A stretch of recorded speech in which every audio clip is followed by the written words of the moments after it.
अनिकेत मेहरा खानदान का छोटा चिराग था। उसके बड़े भाई और भाभी की अरेंज मैरिज हुई थी, जबकि अनिकेत को अपने साथ कॉलेज में पढ़ने वाली हरियाणवी लड़की नैना से प्यार हो गया। फिर अनिकेत और नैना की लव कम अरेंज मैरिज हो गई। नैना की शादी से पहले सबको उसकी जेठानी अनुराधा और सास लता के हाथ का खाना पसंद आता था, लेकिन जब से नैना ब्याह कर मेहरा परिवार में आई, घर के सभी लोगों को सिर्फ और सिर्फ नैना के हाथ का खाना ही पसंद आता। अनुराधा और उसकी सास वैसे भी अलग स्टेट होने के कारण उसे कुछ ज्यादा पसंद नहीं करती थी। एक रोज, वाह बहू, क्या स्वाद है तेरे हाथों में। कितना चटपटा और स्वादिष्ट खाना बनाती है तू। आहा, तेरे हाथ का खाना खाकर कोई नहीं कह सकता कि तू पंजाबन नहीं है। हाँ, बिल्कुल ठीक कहा पापा आपने। अरे इतना अच्छा खाना तो मेरी पत्नी अनुराधा पंजाबी होकर भी नहीं बना पाती। ये बात सुनते ही जेठानी जल भुन जाती है, लेकिन कहीं न कहीं उसे भी नैना के हाथ का खाना बहुत पसंद था। ऐसे ही एक रोज, सच में माँ जी कुछ भी कहो, लेकिन ये नैना ना खाना बड़ा अच्छा बनाती है, आपसे और मुझसे भी अच्छा। अरे चुप कर तू, ऐसा भी क्या अच्छा बनाती है। अब तू देख, मैं ना आज भरता बनाने जा रही हूँ। सब के सब अपनी उंगलियां ना चाटते रह जाए तो कहना। हाँ, बना लो आप भी भरता, लेकिन आज नैना ने कटहल की सब्जी बनाई है और उसमें से भी क्या खुशबू आ रही है। ओए होए, देख लो आपके बैंगन कहीं लुढ़कते ही ना रह जाए। कुछ देर बाद सब खाने के लिए आते हैं। लता सबको बैंगन का भरता खाने को देती है, लेकिन तभी नैना भी कटहल की सब्जी लेकर वहाँ पहुँच जाती है, जिसकी खुशबू से ही सब बैंगन के भरते को एक तरफ कर देते हैं और नैना के हाथ का बना चटपटा कटहल खाने लगते हैं। वाह बहू वाह, ये कटहल जरूर तुमने बनाया है। जी पापा जी। वाह नैना, तुम्हारे हाथों में तो जादू है जो किसी भी बोरिंग सब्जी को स्वादिष्ट बना देती हो। सब बिल्कुल ठीक कह रहे नैना, सच में मजा ही आ गया। सच में आप सबको पसंद आया? Thank you so much. सबने उसके बने हुए कटहल की खूब तारीफ की और वो कुछ ही देर में चट भी हो गया, लेकिन लता के भरते को किसी ने छुआ तक नहीं। रहने दो माँ जी, आपके बस की बात नहीं है उस नैना को हराना। अब आप देखो मैं कल कैसे सबके लिए पंजाबी छोले भटूरे बनाती हूँ और सबकी वाहवाही लूटती हूँ। अगले दिन अनुराधा छोले भटूरे बनाती है।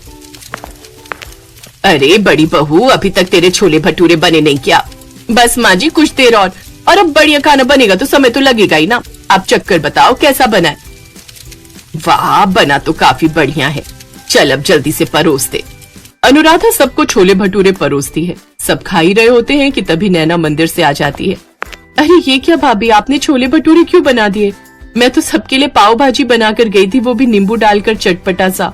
ये सुनते ही उन सबके हाथ वहीं रुक जाते हैं और वो नैना से पाव भाजी लाने की जिद करते हैं। नैना जैसे ही पाव भाजी लेकर आती है, सब उस पर झपट पड़ते हैं। अब अनुराधा के छोले भटूरे एक तरफ रख दिए जाते हैं और सब पाव भाजी खाने लगते हैं। अरे वाह, क्या खुशबू आ रही है। थोड़ा और दो ना। हाँ है, लीजिए ना। वाह बहू, तो आई है ना, तब से तो खाने पीने की मौज हो गई है हमारी। हाँ, ये सुनकर जेठानी और सास जल भुन जाती हैं। ना जाने क्या जादू है इस कमबख्त के हाथों में, जो इसके आगे किसी को हमारा खाना पसंद ही नहीं आता। अब आप ही बताओ माँ जी, क्या कमी थी मेरे छोले भटूरों में? कमी तो कुछ नहीं थी बहू, लेकिन फिर वो पाव भाजी के स्वाद के आगे जरा फीके थे। समझ में नहीं आता आखिर क्या जादू है इस छोटी बहू के हाथ में। ऐसे ही कुछ दिन बीतते हैं। एक रोज नैना का जेठ उसे बुलाकर कहता है, नैना नैना। जी भैया। नैना, कल मेरे बॉस और उनकी वाइफ डिनर पर आ रहे हैं, तो तुम कुछ ना अच्छा सा बनाकर तैयार करना। जी ठीक है भैया। क्यों जी, ये क्यों बनाएगी? मैं क्यों नहीं बना सकती? अगर मेरे बॉस नहीं आते तो तुम खाना बना लेती, मुझे कोई प्रॉब्लम नहीं है। लेकिन बात यह है कि मेरे बॉस और उनकी पत्नी खाने पर आ रहे हैं और ये मेरे प्रमोशन का सवाल है, इसलिए मैं कोई रिस्क नहीं ले सकता। तुम जानती हो ना, मेरे बॉस पक्के पंजाबी हैं और वो तो चटपटे खाने के बेहद शौकीन है। अगले दिन नैना खाना बनाकर तैयार कर लेती है। जेठ जी के बॉस अपनी पत्नी के साथ डिनर पर आते हैं तो सब उनका अच्छे से वेलकम करते हैं। कुछ देर बाद वो सब साथ में बैठकर डिनर करते हैं तो वो खाना खाकर तो बॉस बहुत ही खुश होते हैं। वाओ, क्या कमाल का खाना है। इतना अच्छा खाना तो मैंने बड़े से बड़े होटल में भी नहीं खाया। सचमुच बहुत ही लजीज और यमी खाना है। वाओ, तुम बहुत लकी हो शुभम, जो तुम्हारी वाइफ इतना टेस्टी खाना बना लेती है। अरे नहीं, ये खाना तो मेरे छोटे भाई की पत्नी नैना ने बनाया है। नैना हरियाणा से है और इनकी इंटरकास्ट मैरिज हुई थी, लेकिन खाना बनाने में इसका जवाब नहीं है। नैना की तारीफ करने के कुछ देर बाद वो सब वहाँ से चले जाते हैं, लेकिन ये देखकर अनुराधा हैरान रह गई और वो अपनी सास से, अब तो हद ही हो गई माँ जी, पहले सिर्फ घर वाले लेकिन अब तो बाहर वाले भी इसके चटपटे खाने की तारीफ करते नहीं थकते। अब तो एक ही तरीका है इस बात का पता लगाने का कि आखिर वो खाना बनाती कैसे है, और वो क्या? उस पर नजर रखकर। अब वो दोनों उसकी जासूसी शुरू कर देती हैं। अगले दिन नैना रसोई में खाना बनाती है तो दोनों उसको चुपके से देखती हैं। अरे हट तो बहू, मुझे भी तो ठीक से देखने दे, हल्दी के बाद उसने क्या डाला। माँ जी मुझे लगता है नमक या मिर्च डाली होगी शायद। तेरे शायद के चक्कर में तू बाजी हार जाती है, अब हट परे, मैं देखती हूँ। दोनों देखने की कोशिश करती हैं लेकिन उनकी समझ में कुछ नहीं आ रहा था। माँ जी ऐसा करो, आप उससे जाकर पूछ ही लो कि वो क्या डालती है खाने में। चल चल, कल की आई लड़की से मैं पूछूं? बिल्कुल नहीं। अब वो दोनों सास बहू कभी कुकिंग शो के प्रोग्राम देखती तो कभी यूट्यूब पर रेसिपी देखकर खाना बनाने की कोशिश करती, लेकिन फिर भी वो वैसा खाना नहीं बनाना सीख पाती। इसलिए अब वो एक प्लान बनाती हैं। वो हर समय नैना के साथ ही रहती जिससे उन्हें पता चल सके, लेकिन इससे नैना इरिटेट होने लगी। उफ, जेठानी जी और माँ जी को आखिर हो क्या गया है, हर वक्त मुझसे चिपकी रहती हैं। और फिर उनके हाथ काम की बात लग जाती है। माँ जी ये जाटनी ना बड़ी चालाक है, आपको पता है जो मसाले हमारी रसोई में होते हैं ना वो तो ये डालती नहीं है, ये तो कोई अलग ही मसाले इस्तेमाल करती है। हे भगवान, कहीं ये कोई जादू टोना सीख कर तो नहीं आई और वही हम पर आजमा रही हो। चल अभी चल कर देखते हैं आखिर उसने उस डिब्बे में रखा क्या है, कौन सी चीज डालती है ये जिससे सब इसी के गुणगान करते हैं। अभी नहीं माँ जी, रात को। अभी अगर जाकर देखेंगे तो उसे हम पर शक हो सकता है, और क्या पता वो अपने किसी जादू टोने से हम दोनों को बिल्ली या चूहा बना दे तो। हाँ, तू ठीक कहती है, रात में देखेंगे। वैसे भी मुझे नहीं बनना बिल्ली या चूहिया। रात को जाकर वो उन डिब्बों में देखती है तो उसमें मसाले रखे होते हैं जो बिल्कुल वैसे ही होते हैं। ये तो बिल्कुल वैसे ही मसाले हैं जैसे मैं लाती हूँ, फिर उनमें और इनमें आखिर फर्क क्या है? मैंने कहा था ना माँ जी, ये जरूर कोई जादू टोना करती होगी, अब तो इसकी सच्चाई सबके सामने लानी पड़ेगी। अगले दिन वो सबको हॉल में इकट्ठा करती है। तुम सबको पता है ये चाटनी ना हम सबके खाने में कोई जादू टोना करती है, जादूगरनी है ये, जादूगरनी। हाँ, ये आप क्या कह रही है माँ जी? हाँ तो बताओ, तुम क्यों मसाले का डब्बा अलग रखती हो? माँ जी वो पिसे हुए मसाले जो मेरी नानी माँ झज्जर में अपने गांव में पीसती हैं, अपने हाथों से धूप में सुखाकर। उन्हीं मसालों से खाने में इतना स्वाद और खुशबू आती है। उनके वहाँ पर खुद के ढाबे हैं जिसमें यही मसाले डालते हैं। और अनिकेत ने मुझे शादी से पहले ही कहा था कि पंजाबियों के दिल में उतरने का रास्ता चटपटा खाना होता है, इसलिए आप सबका मैं दिल जीत सकूं, इसलिए ये चटपटा खाना बनाकर खिलाती हूँ। लेकिन मुझे नहीं पता था कि मेरा ससुराल सिर्फ ससुराल ही नहीं, ये तो चटपटा ससुराल है, चाहे वो खाने में हो, जासूसी करने में हो या इल्जाम लगाने में। अब मैं नहीं रहूंगी यहाँ जहाँ मुझे सब जादूगरनी समझते हैं। माँ ये जो भी कर रही थी आप सबका दिल जीतने के लिए कर रही थी। अब जेठानी और सास को अपनी गलती का एहसास होता है और वो नैना से अपने किए की माफी मांगती है। अब वो सब साथ में खुशी खुशी रहते हैं। सौम्या को तीखी पानी पूरी खाने का बहुत शौक था। वो जब भी पानी पूरी खाती तो बहुत ही तीखे बनवाती। उसकी इस आदत को देखकर उसकी सास बहुत गुस्सा करती थी। भैया थोड़ी तीखी पानी पूरी खिलाओ। हाँ वो हरी मिर्च वाली चटनी वो भर दो इसमें। दीदी जी ये चटनी बहुत तेज मिर्च वाली है, आपसे खाई नहीं जाएगी, मैं तो ये जरा सा ही मिलाता हूँ। खिला दे भैया, हमारी बहू तीखे पानी पूरी ही खाती है, बहुत शौक है इसे मिर्च मसाले वाले तीखे पानी पूरी खाने का। हाँ अब है बढ़िया तीखा पानी। अब ऐसे ही रोजाना जब भी गली में पानी पूरी बेचने के लिए आओ तो मेरे लिए अलग से तीखे बनाना, ठीक है भैया? हाँ दीदी जी जरूर, अब से मैं याद रखूंगा। धीरे धीरे ये बात सबको पता चल गई कि सौम्या को सचमुच हद से भी ज्यादा तीखे पानी पूरी खाने का शौक है। एक दिन सौम्या एक फंक्शन में गई। वहाँ पर एक पानी पूरी वाले भैया सबको अपनी पानी पूरी खिला रहे थे, पर किसी को भी पानी पूरी का स्वाद नहीं आ रहा था। सौम्या भाभी अब आप ही अपने हिसाब से बढ़िया पानी पूरी तैयार करवाओ, भैया तो लग रहा है फीकी पानी पूरी खिला रहा है। अरे रहने दो शेफाली, अगर सौम्या ने पानी बनवाया ना तो तुम सब एक भी पानी पूरी नहीं खा पाओगी। सौम्या बहुत तीखी पानी पूरी खाती है और ये अपने हिसाब से ही पानी तैयार करवाएगी, फिर तुम्हारे साथ साथ आए हुए सभी मेहमान पानी पूरी खाने से रह जाएंगे। वही एक औरत जो फंक्शन में आई हुई थी ये सारी बातें सुन रही थी। वो उनके पास आई और बोली, कितना भी कहो मेरे से ज्यादा तीखी पानी पूरी कोई नहीं खा सकता। मैंने बड़े बड़े रिकॉर्ड तोड़े हैं, बहुत सी तीखी पानी पूरी खाने वाले कंपटीशन में मैं जीत चुकी हूँ, मुझे कोई नहीं हरा सकता। मुझे लगता है सौम्या जी मेरे से ज्यादा तीखी पानी पूरी नहीं खाती होंगी। हाँ भाभी, स्वीटी आंटी सचमुच बहुत तीखी पानी पूरी खाती हैं। इन्होंने तो बहुत सारी प्रतियोगिताएं भी जीती हैं, जिनमें तीखी पानी पूरी खाकर इन्होंने बहुत से इनाम जीते हैं। अच्छा, आपसे मिलकर बहुत खुशी हुई, पर आप मुझसे कंपटीशन करने से पहले ये बात कैसे कह सकती हैं? अभी तक मेरा और आपका कोई कंपटीशन ही नहीं हुआ है। तो कर लेते हैं कंपटीशन, वो तो मैं ही जीतूंगी, परिणाम भी मैं तय करूंगी और पानी पूरी का पानी भी मैं ही बनवाऊंगी सबसे तीखा। ठीक है, आप बड़ी हैं, मुझे आपकी शर्त मंजूर है। अगले हफ्ते सोमवार के दिन हम कंपटीशन रख लेते हैं और जीतने वाले को सबसे महंगा वाला स्मार्टफोन गिफ्ट होगा। वैसे भी मैं लेटेस्ट स्मार्टफोन लेने ही वाली थी, सोच रही हूँ इनाम में मिल जाएगा तो मेरे पैसे बच जाएंगे। ठीक है आंटी जी, अब प्रतियोगिता में ही मिलते हैं। सौम्या स्वीटी आंटी से प्रतियोगिता के लिए हाँ कहकर घर आ जाती है, पर उसकी सास उस पर गुस्सा करने लगती है।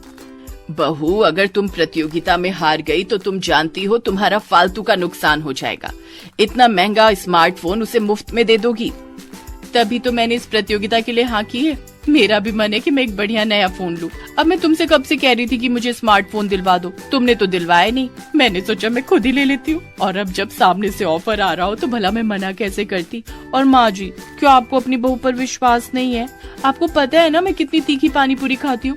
ये प्रतियोगिता तो मैं ही जीतूंगी, बस आप मुझे अपना आशीर्वाद दो। सौम्या प्रतियोगिता के लिए तैयार थी। वो अपनी सास और पति नीरज के साथ सोमवार के दिन एक रेस्टोरेंट में पहुंचती है। वहीं स्वीटी भी अपनी कुछ सहेलियों के साथ वहां पहुंच चुकी थी।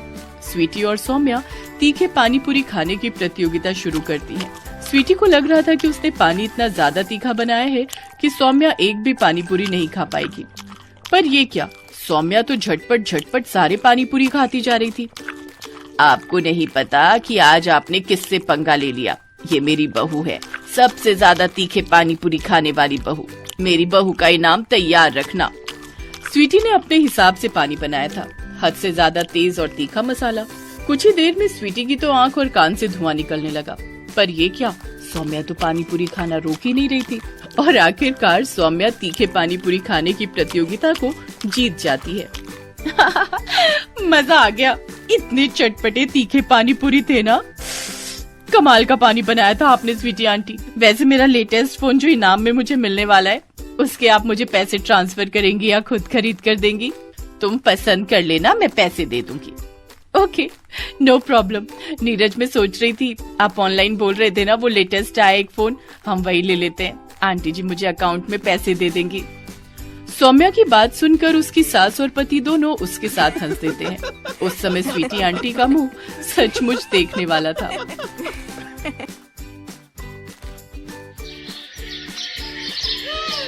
दुल्हन की तरह सजी धजी अनामिका अपनी बारात के आने का इंतजार कर रही थी कि तभी वो अपनी सहेली निधि से कहती है, निधि, मेरे लिए जल्दी से वो सब तीखा स्पेशल डिश ले आ जो मैंने अपने लिए बनवाई है।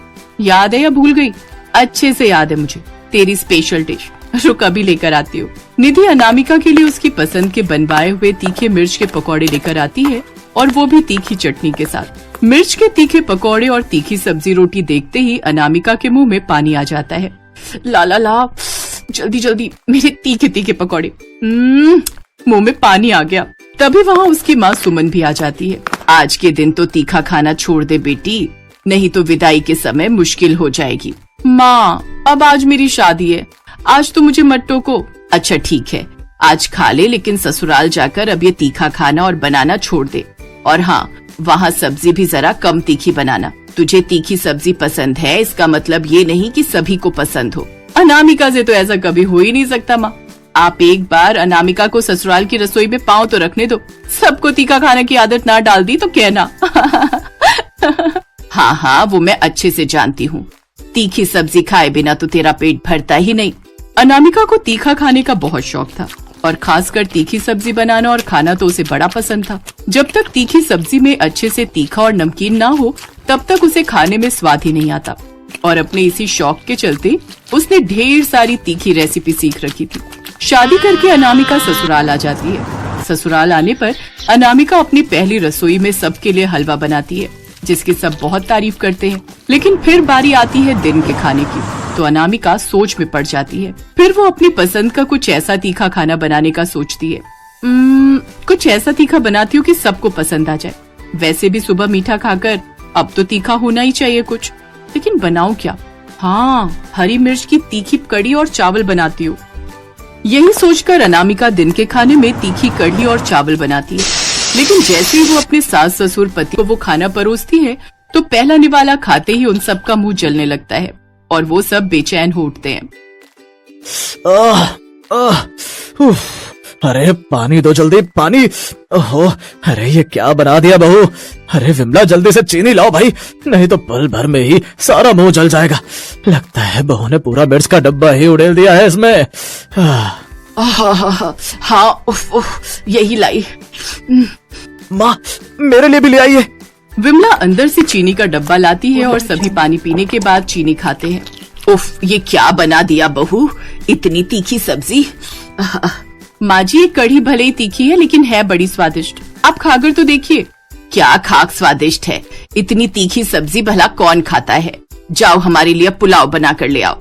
लेकिन अनामिका को तो तीखी सब्जी बनाने की जैसे आदत थी, वो जब भी कुछ बनाती उसके साथ तीखा कुछ जरूर बनाती, जैसे कभी तीखी मिर्च वाला या फिर तीखी भरवा भिंडी। जहाँ उसकी तीखी सब्जी को देखकर सब नाक सिकोड़ते तो वहीं अनामिका बड़ी खुश होकर वो सब्जी खाती है।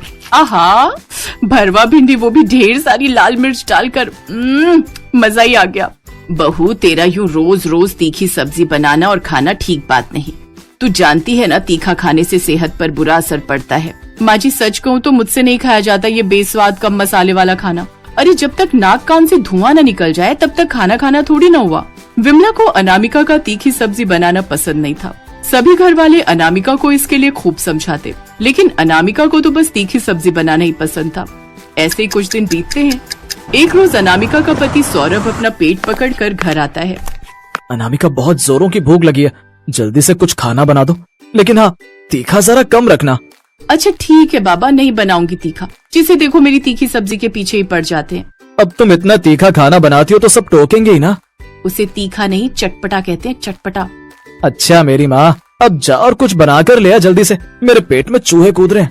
हाँ हाँ जाती हूँ, आप तो मेरे पीछे ही पड़ गए हो। कुछ देर बाद अनामिका रसोई में जाती है और कोफ्ते की सब्जी और पराठे बनाकर सौरभ के लिए कमरे में लेकर आती है। ये लीजिए आपकी पसंद के पराठे और कोफ्ते की सब्जी। लेकिन सौरभ जैसे ही वो पहला निवाला मुंह में डालता है वो उठ खड़ा होता है। अरे खड़े क्यों हो गए? मैं जानती हूँ कि सब्जी लाजवाब बनी है, लेकिन स्टैंडिंग ओवेशन देने की कोई जरूरत नहीं है। अबे वो जल्दी से जाओ और मेरे लिए पानी लेकर आ, इससे पहले कि मैं हार्ट अटैक से मर जाऊं। मेरी गलती थी जो मैंने तुम्हें खाना बनाने के लिए बोला, इससे तो अच्छा होता मैं बाहर ही कुछ खाता। बाहर, हाँ यही सही रहेगा। सौरभ गुस्से में बाहर चला जाता है।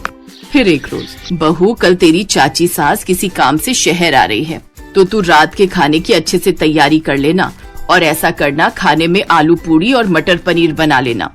जी ठीक है माँ जी। अगले दिन अनामिका की चाची सास गांव से आती है। अरे शीला आ गई, और कैसी है? आ बैठ। सच कहूँ दीदी, हालत खराब हो गई। सुबह बस पकड़ने के चक्कर में रोटी खाकर भी नहीं आई थी घर से। ऊपर से मुआ बस वाला कहीं बस रोकने को तैयार ही नहीं था।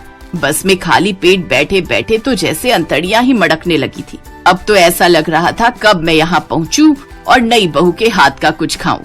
हाँ हाँ शीला, तू हाथ पैर धो ले, तब तक मैं बहू को बोलती हूँ खाना लगाने के लिए। कुछ देर बाद अनामिका टेबल पर सबके लिए खाना लगाती है, लेकिन जैसे ही चाची सास खाने का पहला निवाला मुंह में डालती है तो उसके कान खड़े हो जाते हैं, आंखें पूरी तरह लाल हो जाती हैं। हटा अपनी ये सब्जी पूरी। अरे ये सब्जी पूरी है या मिर्च पूरी? ऐसा लग रहा है जैसे इसने सब्जी तेल में नहीं बल्कि मिर्च में छौंकी है। अब कोई मुझे जल्दी से कुछ मीठा ला कर दो, नहीं तो मेरी तो जान चली जाएगी। अच्छा तू रुक, मैं अभी तेरे लिए फ्रिज में रखे रसगुल्ले लेकर आती हूँ। विमला शीला के लिए रसगुल्ले लेकर आती है, जिसे खाकर उसकी जान में जान आती है। माफ करना चाची जी, लेकिन मुझे नहीं पता था कि आपको तीखा खाने से इतनी दिक्कत हो जाएगी। बहू ये तीखी सब्जी तो मेरे लिए जहर समान है, और दीदी आप तो जानती हैं ना मुझे तीखे खाने से एलर्जी है। फिर आपको तो अपनी बहू को बताना चाहिए था ना। नहीं नहीं चाची जी, इसमें माँ जी की कोई गलती नहीं है, उन्होंने तो मुझे समझाया था, लेकिन मैं ही ध्यान रखना भूल गई। बहू मैंने तुझे कितनी बार कहा है मिर्च में अपना हाथ थोड़ा टाइट रखा कर। अब मैंने तो रोज के मुकाबले मिर्च कम ही रखी थी, लेकिन मुझे क्या पता था कि चाची जी बिल्कुल उबला हुआ खाना खाती हैं। खैर कोई बात नहीं, मैं आप लोगों के लिए फिर से कम मिर्च वाला खाना बना देती हूँ। बहू तू तो रहने ही दे, हम बाहर से ही कुछ ऑर्डर कर लेंगे। कम से कम तेरे खाने से तो कम मिर्च मसाले वाला होगा बाहर का खाना। कुछ दिन बाद अचानक से अनामिका के पेट में तेज दर्द उठता है। उसे सांस लेने में काफी दिक्कत होती है। माँ जी, पेट में बहुत जलन हो रही है, सांस लेने में भी दिक्कत हो रही है, मुझे जल्दी से डॉक्टर के पास ले चलिए। वो सभी उसे जल्दी से डॉक्टर के पास ले जाते हैं, जहाँ उसका चेकअप करने के बाद डॉक्टर कहता है, देखिए, ज्यादा मिर्च खाने की वजह से इनकी आंतों में दिक्कत हो गई है। अगर इन्होंने अभी भी खाने पर कंट्रोल नहीं किया तो हमें इनका ऑपरेशन करना पड़ेगा। नहीं नहीं डॉक्टर साहब, मुझे ऑपरेशन नहीं करवाना। हमने कहा था अनामिका, तुम्हारी ये तीखी सब्जी एक दिन तुम्हें मुसीबत में डाल देगी, लेकिन तुमने हमारी बात नहीं सुनी। मुझे माफ कर दो माँ जी, अब से मैं ये गलती कभी नहीं करूंगी। मैं आज से ज्यादा तीखी वाली सब्जी खाना छोड़ दूंगी। अब से मैं कम तीखी सब्जी बनाऊंगी, लेकिन अपना ऑपरेशन नहीं करवाऊंगी। फिर अनामिका ने तीखा खाना छोड़ दिया। अब वो हिसाब से ही नमक मिर्च सब्जी में डालने लगी, जिससे अब उसके साथ साथ घर वालों की तबीयत भी ठीक रहने लगी।